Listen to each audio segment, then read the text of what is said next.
हमारे समय में तो पढ़ाई लिखाई पूरी होने पे ही बाबू बनते थे। आजकल तो 8वीं 9वीं में ही बाबू बन जाते हैं। अले मेले बाबू ने थाना थाया। कोयल ने पूछा कौवे से, अभी तक शादी क्यों नहीं की? कौवा बोला, बिना शादी के ही जिंदगी में इतनी काव काव है तो शादी के बाद कितनी होगी बाबा। ये जो कहावत है, बुरी नजर वाले तेरा मुंह काला, अगर हकीकत में ऐसा होने लगता तो हमारे 99% रिश्तेदार कोयले के खदान में काम करते पाए जाते। सदा सुखी रहो, ऐसे आशीर्वाद के कारण बहुत लोग कुंवारे रह जाते हैं। भूत का बेटा अपने पापा से बोला, पापा हम कितने डरावने हैं। भूत, बेटा ज्यादा घमंड नहीं करते, अभी तो तूने लड़कियों को बिना मेकअप के नहीं देखा है। जो लड़के लड़कियां कहते हैं मुझे शादी ही नहीं करनी, भविष्य में सबसे ज्यादा बच्चे उन्हीं के होते हैं। पहले पप्पू के पास आईफोन नहीं था, फिर उसकी मौसी ने सलाह दी कि अपनी किडनी बेच के ले ले। अब पप्पू के पास 2 आईफोन है पर मौसी नहीं है। औरत के दिल में सिर्फ उसके लवर या उसके पति की जगह होती है, मगर आदमी का दिल इतना बड़ा होता है कि उसमें दोस्त की लवर, बीवी की सहेली, बाजू वाली, सामने वाली, ऊपर वाली, नीचे वाली, दूध वाली, धोबन, काम वाली, बहन की सहेली और थोड़ी बहुत अपनी बीवी के लिए भी जगह होती है। सच में आदमी का दिल बहुत बड़ा होता है। एक आदमी की पत्नी का देहांत हो गया। जब उसे अर्थी पे रख के शमशान घाट ले जा रहा था तो पूरे रास्ते बेचारा पति जोर जोर से रो रहा था, मुझे अकेला छोड़ के क्यों चली गई तुम, अब मेरा कौन है इस दुनिया में। पास खड़ी लड़की ने सहेली से कहा, यह कितना प्रेम करने वाला आदमी है, काश इसका पता मेरे पास होता तो मैं इससे शादी कर लेती। रोते हुए पति ने उस लड़की की बात सुन ली। वो और भी ज्यादा ऊंची आवाज में रोते हुए बोला, बबन लाल यादव को गली नंबर 5 मकान नंबर 30 में अकेले छोड़ के कहाँ चली गई तुम। एक शादी के कार्ड में साफ साफ लिखा था, शराब पीने वाले कृपया शादी में ना आए। कमबख्त ना दूल्हा आया और तो और दुल्हन भी नहीं आई। रो पड़ा वो बॉयफ्रेंड जब उसकी गर्लफ्रेंड ने कहा, बाबू मैं आईसीयू में हूँ। फिर बाद में पता चला कि कमबख्त वो नर्स है। वो एग्जाम हॉल में आकर बैठती ही है कि उसे याद आया पेन लाना तो भूल ही गई। इतने में एक छोटी सी बच्ची दौड़ते दौड़ते उसकी तरफ आती है और हाथ आगे करके बोलती है, मम्मी पेन। क्लास के सभी लड़के आश्चर्यचकित होकर, ओ मम्मी। संतुर वंतुर का कोई कमाल नहीं भाई, फेल हुई थी 10 बार। उसकी याद में कुछ इस तरह खोया हो, आंसू नहीं आ रहे थे तो प्याज काट के रोया हो, कलयुगी आशिक के कलम से। बॉयफ्रेंड ने गर्लफ्रेंड के हाथों को चूमा और बोला, तुम्हारे हाथ बिल्कुल संतरे जैसे खट्टे हैं। गर्लफ्रेंड, पता नहीं जी, जितने मुंह उतनी बातें। बॉयफ्रेंड बेहोश। एक औरत अपनी कुछ परेशानियां लेके बाबा के दरबार में पहुंची। बाबा ने सारी परेशानियां को बड़े गौर से सुना, फिर उससे बोला, बेटी इसका हल निकल जाएगा, सब ठीक हो जाएगा, लेकिन इसके लिए खर्च आएगा। औरत ने पूछा, कितना खर्च आएगा? बाबा बोला, मैं तुमसे ज्यादा तो नहीं ले सकता, लेकिन पुराणों के अनुसार हमारे कुल 33 करोड़ देवी देवता है, बस सबके नाम से एक एक पैसा दान कर देना। औरत ने मन ही मन कैलकुलेट किया तो बाबा के हिसाब से कुल खर्चा 33 लाख रुपए आता था। औरत भी चालाक थी, उसने कहा, ठीक है बाबा जी, आप बारी बारी से सबका नाम लेते जाइए, मैं एक एक पैसा रखते जाऊंगी। ये सुन बाबा अभी तक बेहोश है। महिलाओं को कमजोर ना समझे, कहीं तो इनकी वजह से ही बाबा बने हैं। दोस्तों, एक प्यारा संदेश। गरीब व्यक्ति की हाय और दोगले व्यक्ति की राय कभी नहीं लेनी चाहिए। चंद रुपए बचाने के चक्कर में बाजू वाली किराना दुकान को छोड़ के 100 रुपए का पेट्रोल चला के दूर से सस्ते में सामान लाने वाली प्रजाति सिर्फ और सिर्फ हमारे भारत देश में पाई जाती है। आजकल के कुछ लड़कों के पास चाय पीने तक के लिए पैसे ना हो, पर दाढ़ी तो ऐसे बढ़ा के रखते हैं जैसे कोई पुराने जमाने के राजा महाराजा हो। साइकिल चला के पैर दुखे तो मोटरसाइकिल ली, मोटरसाइकिल चला के पेट दुखी तो कार लाए, कार चला के पेट निकला तो जिम ज्वाइन की और जिम में वापस फिर से साइकिल चलाई। इसे ही तो कहते हैं जीवन की रिसाइकलिंग। कुछ लोग घमंड के चलते गाड़ी चलाते समय हेलमेट नहीं लगाते हैं। उनके लिए कुछ लाइनें। भाई साहब, आपके चाचा भले ही विधायक होंगे, यमराज नहीं।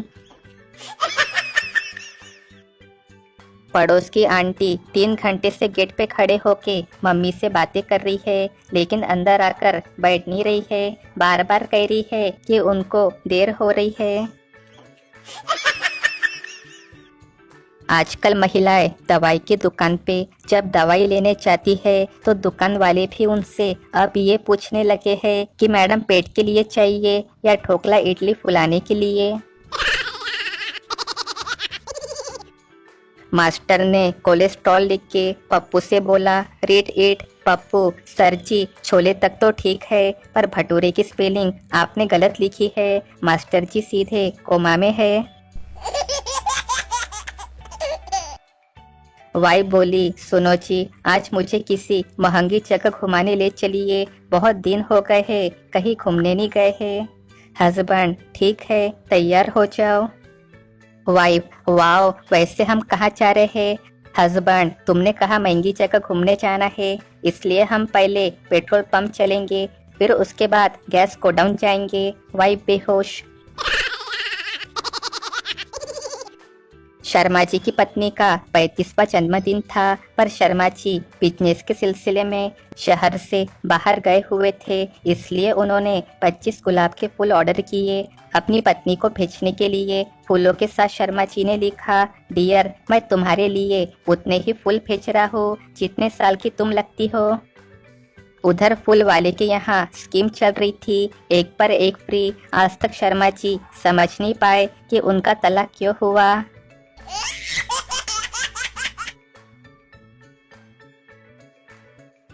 जिस दिन पृथ्वी से ये कॉकरोच और छिपकली पूरी तरह से समाप्त हो जाएंगे ना, उस दिन से संपूर्ण पृथ्वी पे सिर्फ महिलाओं का ही राज होगा। क्या आपको पता है नाखून काटने पे खून क्यों नहीं निकलता है? क्योंकि उसका नाम ही नाखून है। ऐसी ही जानकारी के लिए बने रहिए हमारे साथ।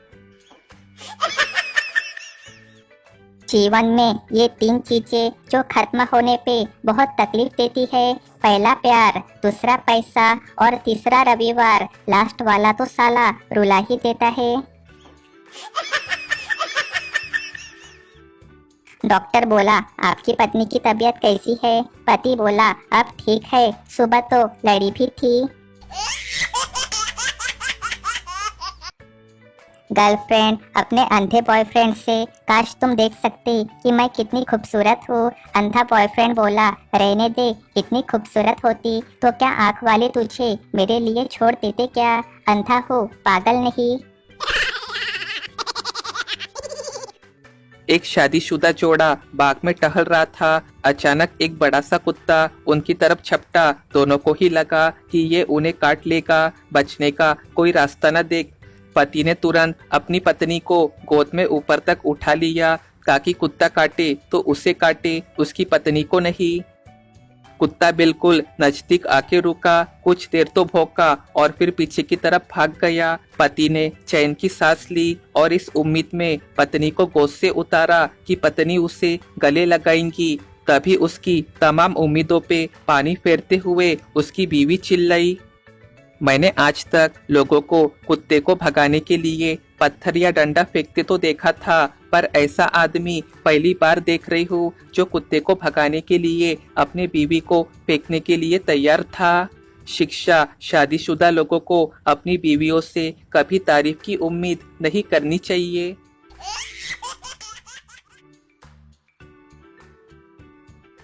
भगवान और डॉक्टर को कभी नाराज मत करो, क्योंकि जब भगवान नाराज होता है तो डॉक्टर के पास भेज देता है, और जब डॉक्टर नाराज होता है तो सीधा भगवान के पास भेज देता है। एक पति ने गूगल से पूछा, पत्नियों की क्या क्या ख्वाहिश होती है? आज छठा दिन है, गूगल चुप होने का नाम ही नहीं ले रहा है। फोन पर बॉयफ्रेंड ने अपनी गर्लफ्रेंड से पूछा, क्या कर रही हो? गर्लफ्रेंड बोली, नागिन देख रही हूँ। बॉयफ्रेंड, टीवी में या आईने में? तुरंत ब्रेकअप। भारतीय बीवियां मायके जाकर पति के पैसों से शॉपिंग करती है, और जब ससुराल वापस आएंगी तो जोर जोर से गाकर बताती है, ये देखो, ये मेरी भाभी ने लेके दिया, और ये मेरे भाई ने। इलेक्ट्रिक स्कूटी वालों, और कुछ नहीं तो कम से कम 1 घंटी ही लटका लो स्कूटी में, साइड से सर करके निकल जाते हो और कानों कान खबर नहीं होती है। बारिश में बिजली विभाग के हाल, कर्मचारी सर बाहर पीपल के पेड़ के पत्ते हिल रहे हैं, अधिकारी काट काट जल्दी लाइन काट, आंधी आ गई है आंधी। उधारी से बचने के लिए एक दवाई की दुकान वाले ने कुछ इस प्रकार बोर्ड लगाया, हमें दवाई की एक्सपायरी डेट का पता है, आपकी नहीं, इसलिए कृपया उधार ना मांगे।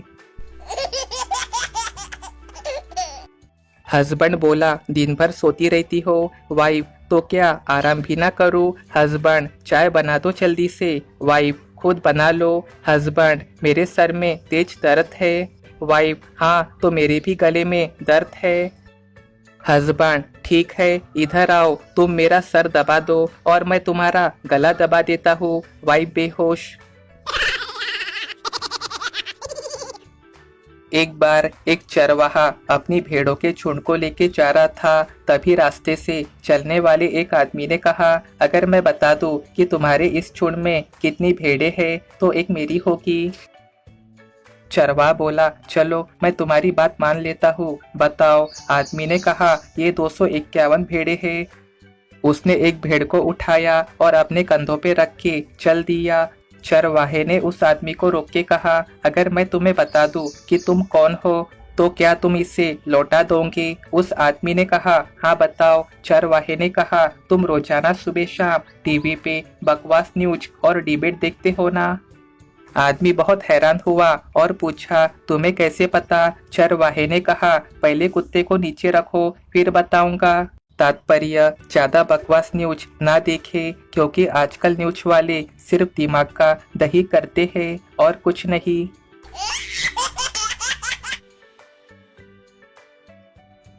बीवी से कभी झूठ ना बोलिए, क्योंकि वो आपसे वही बात पूछती है जो उसे पहले से मालूम होती है। सभी भारतीय पतियों के जनहित में जारी। गर्लफ्रेंड, क्या तुम तैर सकते हो? बॉयफ्रेंड, नहीं। गर्लफ्रेंड, फिर तुमसे ज्यादा तो कुत्ता अच्छा है जो तैर सकता है। बॉयफ्रेंड, तुम तैर सकती हो? गर्लफ्रेंड, हाँ। बॉयफ्रेंड, तो तुम्हारे और कुत्ते के बीच फर्क ही क्या है? गर्लफ्रेंड बेहोश। जिंदगी में 2 बातें हमेशा याद रखना, पहला, कभी किसी को पूरी बात मत बताना, और दूसरा, जब पहले ही बोल दिया कि पूरी बात मत बताना तो दूसरी बात क्यों बताए। एक बनिया के घर में बिजली मीटर की रीडिंग बहुत कम आती थी। जब बिजली अधिकारियों को शक हुआ तो वे बनिया के घर पहुंच गए और बोले, हम मीटर चेक करने के लिए आए हैं। तुमने मीटर के साथ जरूर कुछ छेड़खानी कर रखी है, जो हर महीने बस 5-6 यूनिट ही बिजली खर्चा बताता है। बनिया बोला, साहब मीटर और मीटर की रीडिंग बिल्कुल सही है, क्योंकि हम बिजली तभी जलाते हैं जब हमें मोमबत्ती ढूंढनी हो। बिजली अधिकारी बेहोश हो गया। पति ने अपने बीवी का फोन काटते हुए बोला, मैं तुम्हें बाद में फोन करता हूँ, अभी मीटिंग में हूँ। थोड़ी देर बाद उसे पड़ोसन का फोन आता है। पड़ोसन बोली, क्या आप बिजी हो? मैंने डिस्टर्ब तो नहीं किया आपको? पति, नहीं नहीं जी, कोई डिस्टर्ब नहीं, बोलिए ना। पड़ोसन, मुझे तो कोई काम नहीं है, पर आपकी बीवी को काम है, लो उनसे बात कीजिए। बीवी, शाम को घर आओ तो झंडू बाम लेके आना। पति बेहोश। सच में भारतीय पत्नियां काफी शातिर होती है। अचानक आधी रात को घर की घंटी बजी। बाहर आंधी तूफान और तेज बारिश हो रही थी। पत्नी घबरा के उठी और पति को जगाया। उठो, देखो आधी रात को कौन बेल बजा रहा है। पति ने घबराते हुए दरवाजा खोला तो बाहर एक शराबी खड़ा था। वो लड़खड़ाई आवाज में बोला, भाई साहब आपकी मदद चाहिए थी, क्या आप धक्का लगा सकते हैं? पति को गुस्सा आया और बोला, खबरदार जो दोबारा घंटी बजाई तो। ये कहे के जोर से दरवाजा बंद करके बेड पर वापस आ गया। पत्नी ने पूछा, कौन था? पति बोला, था कोई शराबी साला, गाड़ी खराब हो गई थी, धक्का लगाने को बोल रहा था। पत्नी ने पूछा, तो तुमने लगा दिया? पति बोला, तुम्हारा दिमाग खराब हो गया है, बाहर इतनी आंधी तूफान बारिश और घंघोर अंधेरा है और तुम चाहती हो कि रात के 2 बजे मैं एक शराबी की मदद करूं? पत्नी भावुक होकर बोली, शराबी भी इंसान होते हैं, बेचारे ने बड़ी उम्मीद से घंटी बजाई होगी, उसे तुम्हारे रूप में भगवान नजर आ रहे होगे, उसके बीवी बच्चे घर पे उसका इंतजार कर रहे होगे, तुम्हें उसकी मदद करनी चाहिए। पत्नी के समझाने पे पति दोबारा बाहर गया। तब तक अंधेरा और गहरा हो गया था। बारिश और तेज हो चुकी थी, कुछ नजर नहीं आ रहा था। पति ने जोर से आवाज लगाई, भाई तुम अभी भी यहाँ हो, तुम्हें अभी भी मदद चाहिए? दूसरी तरफ से शराबी ने भी जोर से उम्मीद भरी आवाज में हाँ बोला। पति फिर चिल्लाया, पर तुम हो कहाँ, नजर नहीं आ रहे हो? दूसरी तरफ से आवाज आई, भाई इधर तुम्हारे गार्डन में झूले पे बैठा हो, प्लीज थोड़ा धक्का लगा दो।